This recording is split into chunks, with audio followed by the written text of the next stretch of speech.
it's not surprising that liberal women would react this way. However, conservative women have taken their share of offense to this as well. So let's look at a couple of those responses.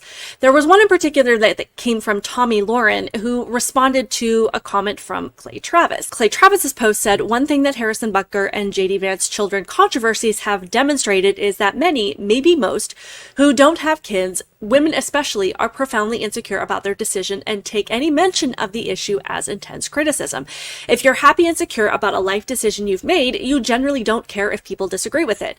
I suspect what's really going on here is that most childless women aren't actually happy with their choice, but resent anyone suggesting that might be true. Childless men may also be insecure with their choice, but since men can have kids at any age, it doesn't sting in the same way. Many men figure if they change their mind, they can have kids one day. Women don't have that option. I also think many women end up not having kids because they can't find men they deem worthy of having kids with, and that aids in the resentment and anger these women feel when their lack of children is pointed out." And then he went on to discuss the dire situation of the global population in general, but Tomi Lahren responded and said, "I completely disagree with this assessment, Clay. I will also say this, poking fun at someone's childless status is not going to go over well with any woman, Republican, independent, or moderate.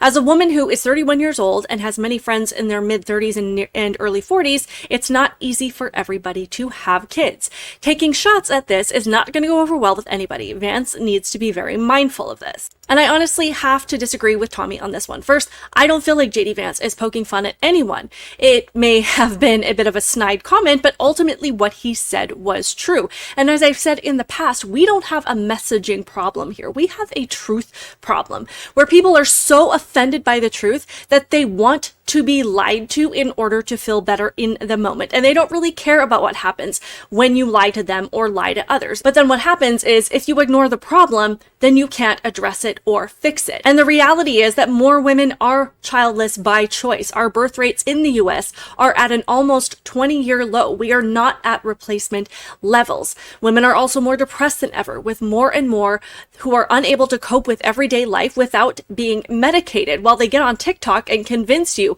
that they're happy being all alone so that other women will join them in being happy and alone. Not because they're convinced they'll actually be happy in the long term, but if they can make it so that they are surrounded by fewer women who remind them of the mistake they made to remain alone, as in not have women in their lives who had chosen to get married and have kids, then they can continue to lie to themselves that they made the right choice. And it doesn't matter how we package this messaging. We've tried stats, we've tried truth, we've tried our messaging, our memes, our data, our science. We've talked about women's biological clock. We've told women that they can stop trying to be men. We have tried it all. At this point, it does not matter what we say. If women are not willing to acknowledge the truth, we can be as nice or as harsh as we want to be. It is not going to make a difference. And I think it is a huge mistake for conservative, Republican, independent women to think that gentle parenting on these issues is going to win liberal women over. So let's look at one more from the relatively conservative side of the aisle, and this is from Meghan McCain, which, if we're honest, is she really a conservative? Because I think that's up for debate, but this is what she had to say. She says, "I've been trying to warn every conservative man I know, these JD comments are activating women across all sides, including my most conservative Trump-supporting friends.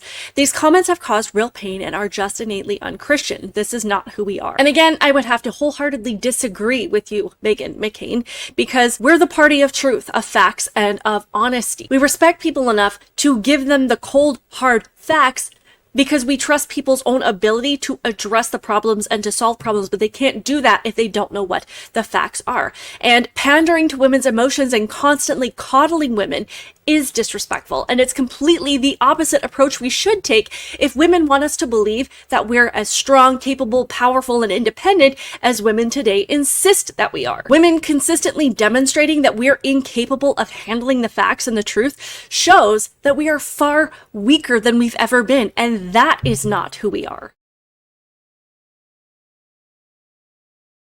If you enjoyed that clip from my channel, Outspoken Samantha, I invite you to hit the like button.